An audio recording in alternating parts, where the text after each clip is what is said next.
திருச்சிற்றம்பலம். தென்னாருடைய சிவனை போற்றி, எந்நாட்டவருக்கும் இறைவா போற்றி. அனைவருக்கும் வணக்கம். நாம் இன்னைக்கு 2025ஆம் ஆண்டு மே மாதம் 14ஆம் தேதி மாறக்கூடிய குரு பெயர்ச்சியினுடைய பலன்களை பற்றி தான் பார்க்க போகிறோம். அதற்கு முன்னாடி நம்மளுடைய சேனலை சப்ஸ்கிரைப் பண்ணிக்கோங்க. மே மாதம் 14ஆம் தேதி குரு பகவான் ரிஷப ராசியிலிருந்து மிதுன ராசிக்கு பயிற்சி ஆகிறார். 5 ராசிகளுக்கு மிகப்பெரிய யோகத்தை வாரி வழங்க போறார். அதில் பார்த்துட்டீங்கன்னா உங்களுக்கு துலாம், தனுசு, கும்பம், ரிஷபம் மற்றும் சிம்மம் இந்த 5 ராசிகளுக்கு மிகப்பெரிய அதிர்ஷ்டங்களையும், மீதி இருக்கக்கூடிய ராசிகளுக்கு ஒரு மத்தியமமான ஒரு அமைப்பையும் நிச்சயமாக ஏற்படுத்தி கொடுப்பாரு அப்படிங்கிறது உண்மை. குரு அப்படின்னு சொல்லக்கூடியவர் முழுக்க முழுக்க அவர் ஒரு சுப கிரகம். யாருக்கும் பெரிய அளவுக்கு கெடுதலை செய்வதில்லை. 6ஆம் இடத்துல, 8ஆம் இடத்துல, 12ஆம் இடத்துல மறைந்தாலும் கூட ஒரு பிரச்சனைகளை கொடுத்து பின்பு நன்மைகளை கொடுப்பார் அப்படிங்கறது உண்மையை தவிர, குருவை பொறுத்த வரைக்கும் குரு பயிற்சி ஆகிறாரு அப்படின்னாலே அதீத நன்மைகளை தான் நமக்கு தரப்போகிறார் அப்படிங்கறத நம்ம மனசுல நினைச்சுக்கணும். அடுத்தது பாருங்க, மிதுன ராசிக்கு மட்டும் என்ன பண்ணுவாருன்னா, உங்க ராசிக்குள்ள வரும் பொழுது உங்களுடைய கெட்டது எல்லாத்தையுமே விலக்கி, கெட்ட சேர்க்கைகள், கெட்ட நண்பர்கள், கெட்ட தொடர்புகள் எல்லாத்தையுமே விலக்கி உங்களுக்கு நன்மைகளை மட்டுமே பெற்றுக் கொடுப்பார் அப்படிங்கிறது தான் இந்த குரு பயிற்சியினுடைய முழு பலன் ஆகும்.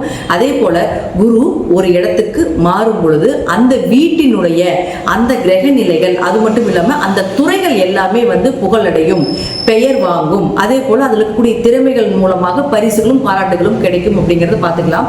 ஜாதகத்துல உங்க ஜாதகம் எப்படி வேணா இருந்துட்டு போலாம், என்ன தசாபுத்திகள் வேணா நடக்கலாம், என்ன மாதிரி விஷயங்கள் இருந்தாலும் கூட குரு மிதுன ராசிக்கு வரும் பொழுது புதன் சார்ந்த விஷயங்கள் எல்லாமே பிரபலம் அடைவீங்க அப்படிங்கறத உண்மை. அது நான் என்னென்ன துறைகள்னு சொல்றேன், அந்த துறைகள்ல நீங்க இருக்கீங்களா அப்படிங்கறத பாருங்க.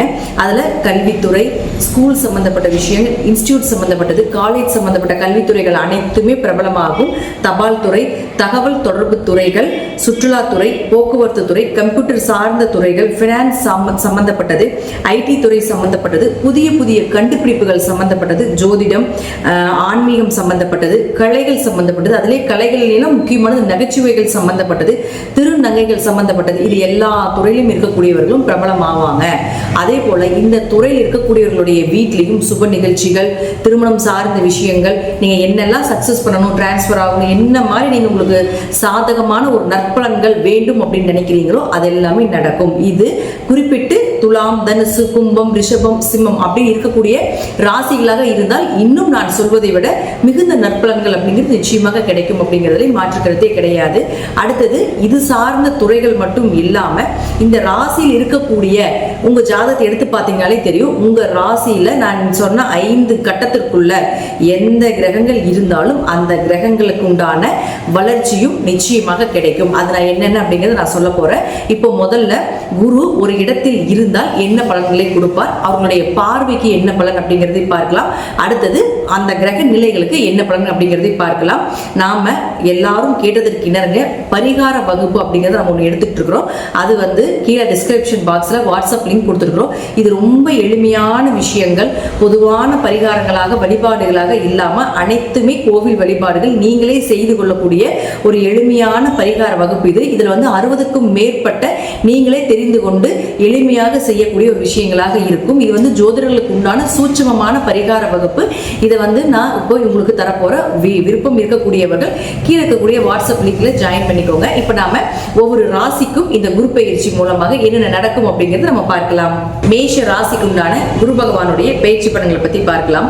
மேஷ ராசியை பொறுத்த வரைக்கும் பார்த்துட்டீங்கன்னா உங்களுடைய குரு பகவான் 3ஆம் வீட்டுக்கு வருகிறார். 3இல் குரு வரக்கூடிய காலகட்டங்கள் காலபுருஷ தத்துவப்படி உங்க ராசிக்கு. அப்போ 3ஆம் இடத்துல குரு வருதுன்னா 3ஆம் இடங்கிறது கைப்பகுதின்னு சொல்றோம்.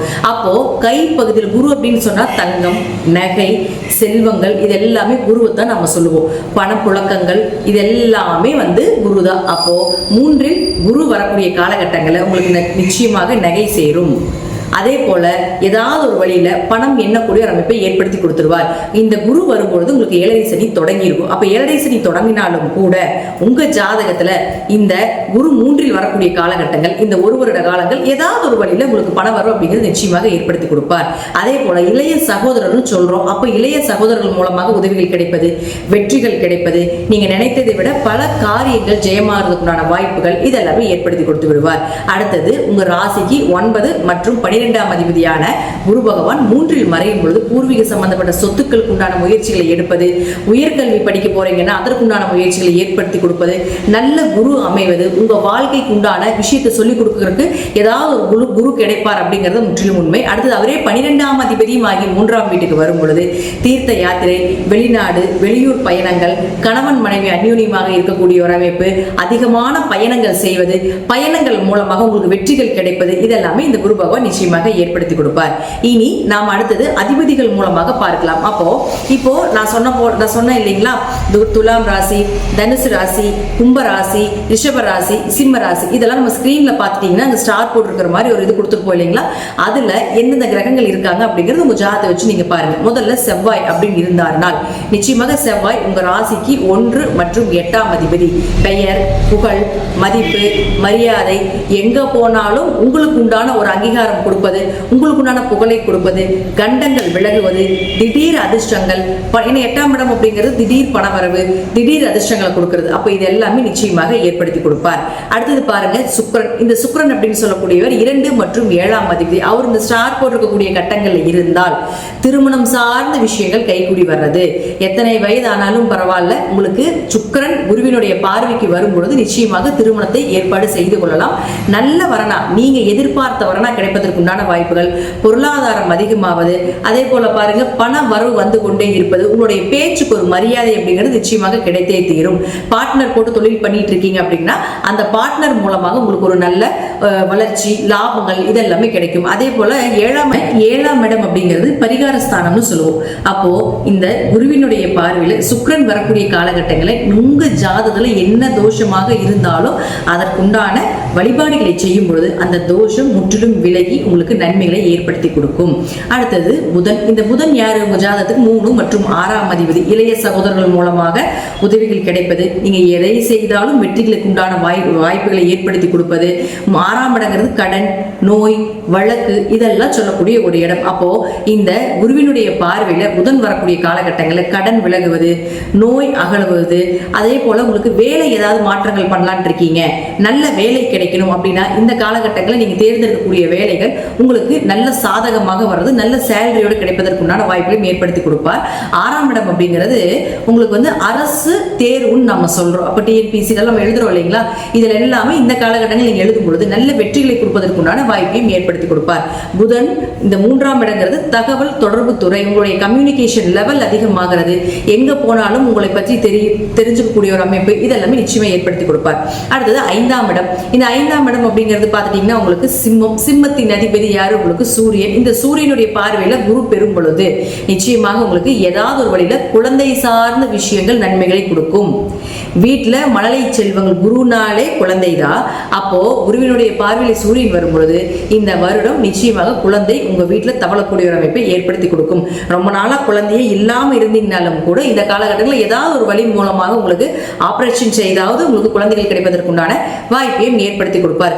மேக்சிமம் 5ஆம் இடம் அப்படிங்கிறது அதிர்ஷ்டம்னு சொல்றோம். மேக்சிமம் 5ஆம் இடம் அப்படிங்கிறது குடும்ப ஒற்றுமை, குல தெய்வம், இதெல்லாமே சிறப்பாக இருக்கிறதுக்குண்டான வாய்ப்புகளும் உண்டு. குல தெய்வம் தெரியாதவங்களுக்கும் கூட இந்த காலகட்டங்களில் குலதெய்வம் தெரிவதற்குண்டான வாய்ப்பையும் நிச்சயமாக ஏற்படுத்தி கொடுப்பார். அடுத்தது உங்களுக்கு குரு அப்படின்னு சொல்லக்கூடியவர் 9 மற்றும் 12ஆம் அதிபதி. அவர் இந்த ஸ்டார் போட்டிருக்கக்கூடிய கட்டங்களை எங்க இருந்தாலும் நான் முதல்லயே சொல்லியிருந்த பூர்வீக சொத்து கிடைப்பதற்குண்டான வாய்ப்புகள், உயர்கல்வி சார்ந்த விஷயங்கள், பயணங்கள், இதெல்லாமே பயணத்தின் மூலமாக நன்மைகள் பெறக்கூடிய ஒரு அமைப்பு, இதெல்லாமே ஏற்படுத்தி கொடுத்து விடுவார். அடுத்தது சனி பகவான். இந்த சனி பகவான் அப்படின்னு பார்த்துட்டீங்கன்னா உங்களுக்கு இந்த 5 ராசி கட்டங்களை எங்க இருந்துட்டாலும் அவர் உங்களுக்கு 10 மற்றும் 11ஆம் அதிபதி. லாபம், உங்களுடைய கர்மா, உங்களுடைய தொழில், இதை குறிப்பவர் தான் சனி பகவான். அப்போ உங்களுடைய தொழில நல்ல வளர்ச்சியை கொடுக்கக்கூடிய ஒரு அமைப்பு, உங்களுக்கு லாபங்கள் அதிகமாகக்கூடிய ஒரு அமைப்பு. யதார்த்தமாக இப்ப உங்களுக்கு பார்த்துட்டீங்கன்னா சனி அப்படின்னு சொல்லக்கூடியவர் ஏழரை சனியாக வந்தாலும் கூட இந்த குருவினுடைய பார்வையில் சனி இருக்கும்பொழுது அவருடைய தாக்கங்கள் கூட கொஞ்சம் குறைவதற்குண்டான வாய்ப்பையும் ஏற்படுத்தி கொடுப்பார்.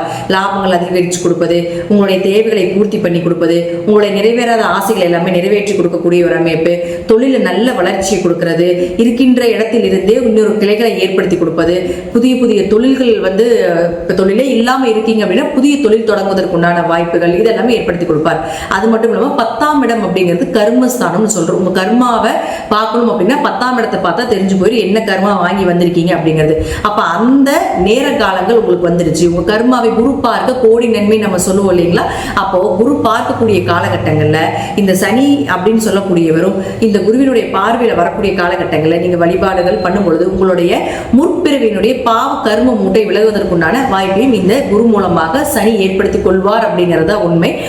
அடுத்தது ராகு கேதுக்கள். இந்த ராகு கேதுக்களை பொறுத்த வரைக்கும் பாத்தீங்கன்னா ஜாதகத்துல சர்ப்பதோஷம் இருக்குது, கால சர்ப்பதோஷம் இருக்குது, இப்படி நிறைய சொல்லியிருப்போம். இப்ப இந்த 5 ராசி கட்டத்துக்குள்ள ராகு கேதுக்கள் இருந்தால் சர்ப்ப தோஷங்களை நிவர்த்தி செய்வதற்குண்டான ஒரு வாய்ப்பையும் ஏற்படுத்தி கொடுப்பார். அது மட்டும் இல்லாம குருவை ராகு பார்க்கக்கூடிய காலகட்டங்கள் அதீத பணம் ஏற்படுத்தி கொடுக்கும். வெளிநாடு வெளியூர் பயணங்களை நிச்சயமாக ஏற்படுத்தி கொடுப்பார். சில குழந்தைகள் மூலமாக கூட உங்களுக்கு நன்மைகள், உங்களுடைய குழந்தைகள் மூலமாக நன்மைகளையும் ஏற்படுத்தி கொடுப்பார். குருவினுடைய பார்வையில கேது வரும் பொழுது ஆன்மீகம், இறை வழிபாடு, நல்ல குரு அமைவது, நல்ல பண வளர்ச்சி, கோடீஸ்வர யோகம் இதெல்லாமே ஏற்படுத்தி கொடுப்பார். இருப்பினும் கொஞ்சம் மனக்கவலை வந்து பிறகு நன்மைகளை கொடுப்பார் அப்படிங்கிறதா இந்த குருவினுடைய பார்வையில கேது வரக்கூடிய ஒரு காலகட்டங்கள் ஆகும். இப்போ இந்த ஜாதகத்துல நீங்க பாத்துக்கோங்க எந்தெந்த கிரகங்கள் எந்தெந்த இடத்துல இருக்கு அப்படிங்கறத நீங்க பாத்தீங்கன்னாலே என்னென்ன செய்யலாம் அப்படிங்கறதையும் நம்ம பார்த்து தெரிந்து கொள்ளலாம். இது எல்லாமே ஒரு பொது பலன் மட்டும்தான். அது மட்டும் இல்லாம இந்த மேஷ ராசிக்காரர்களுக்கு வழிபாடு செய்ய வேண்டிய தெய்வம் அப்படின்னு பார்த்துட்டீங்கன்னா காவல் தெய்வம், முனீஸ்வரர், கருப்பராயன் போன்ற தெய்வங்களை இந்த காலகட்டங்கள் வணங்கி வந்தீங்கன்னா சர்வ தோஷங்களும் நிவர்த்தியாகும் அப்படிங்கிறதையும் நம்ம இந்த வீடியோ மூலமா நான் உங்களுக்கு தெரிவித்துக் கொள்கிறேன். இது எல்லாமே பொது பலன் தான். ஜாதகத்துல தசாபுத்தின்னு ஒண்ணு இருக்கு. அந்த தசாபுத்தி படி நான் சொல்லக்கூடிய கருத்துக்கள் சிறிது மாறுபடலாம். நன்றி. மீண்டும் ஒரு நல்ல பதிவுல சந்திக்கலாம். திருச்சிற்றம்பலம், தில்லையம்பலம், ஸ்ரீ நரசிம்மர் திருவடிகளே சரணம்.